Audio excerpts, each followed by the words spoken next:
आज सकाळी उठल्या उठल्या रेडी होऊन आम्ही चाललो होतो पनवेलला। तर श्री स्वामी समर्थ, स्वागत आहे तुमचं माझ्या डेली व्लॉगमध्ये। इथे बघा, ही दोन मुलं अजिबात उठ म्हटलं तरी न उठणारी, सकाळी लवकर उठून आम्ही बरोबर 7:07ला तरी निघलो।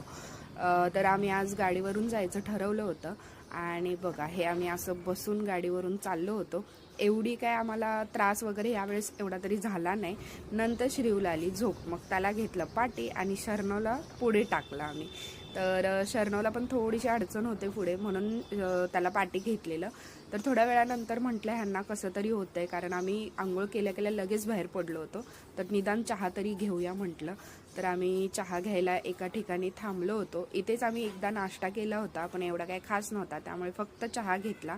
आणि चहा घेता घेता हे पीठ तुम्हाला दिसत नसेल, पण माझी जीभ भाजली होती। आणि तुम्हाला माहिती आहे जीभ भाजल्यानंतर काय होतं, इतकं ते नंतर मला त्रास देत होतं। तर श्रीऊला पण हवा होता, तर मी एकच घोट त्याला दिला होता। तर तुम्ही बघा, त्याला आवडला, असं मान हलवत होता। आणि मग त्याच्यानंतर ह्यांना सांगत होती दात पडतात, चहा पिल्यानंतर पाणी प्यायचं नसतं। तर ह्यांना कधी काय पटते माझं। मग नंतर आम्ही तिथे गेल्यानंतर ताईंना विचारलं, तर नाश्ता घेऊन या सांगितलेलं ताईंनी, म्हणून मग आम्ही समोसा आणि ढोकळा घेतला। त्यांनी फक्त समोसा सांगितलेलं, मी ॲडिशनल ढोकळा घेतला। घरी आल्या बघते तर हे भुरशे दोन लोक बसले होते आमची वाट बघत। त्याच्यानंतर त्या लोकांनी आंघोळ वगैरे केली आणि ह्यांची मग काय मज्जा मस्ती चालू झाली होती। इतका दंगा धुडकूस चालू होता की विचारू नका।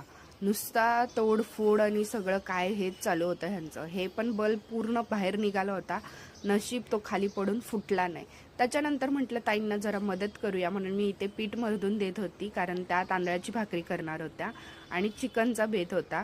आणि हे बघा, हे आराम करत होते। नंतर जेवण खाऊन झाल्यावर आराम करत बसलेलो, तर मुलांना लागली भूक, म्हणून ह्यांनी पिझ्झा मागवला होता।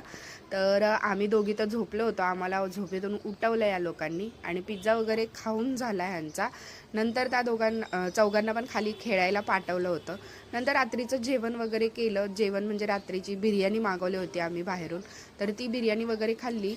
आणि मग हे ताईंनी आईस्क्रीम घरीच बनवलं होतं, तर ह्याच्यामध्ये ग्लुकॉन डी, थोडीशी साखर आणि सगळ्या फ्रूट्सचं ना कट करून त्यांनी टाकलं होतं त्याच्यामध्ये, सगळे फ्रूटचे तुकडे असतात ते, आणि फ्रीजरला ठेवलं होतं सकाळीच, म्हणजे दुपारीच। आणि मग ते रात्री हे बघा असं आईस्क्रीम तयार झालं होतं। आणि ह्या लोकांना एवढं आवडलं ते, तर त्यांनी खाल्लं। त्याच्यामध्ये मस्क मेलन, वॉटरमेलन सगळ्याचे तुकडे घातले होते ताईंनी। तर असं छान असं आईस्क्रीम वगैरे खाल्लं। आणि असा होता माझा आजचा दिवस। लवकरच भेटू नवीन व्लॉगमध्ये, तोपर्यंत बाय।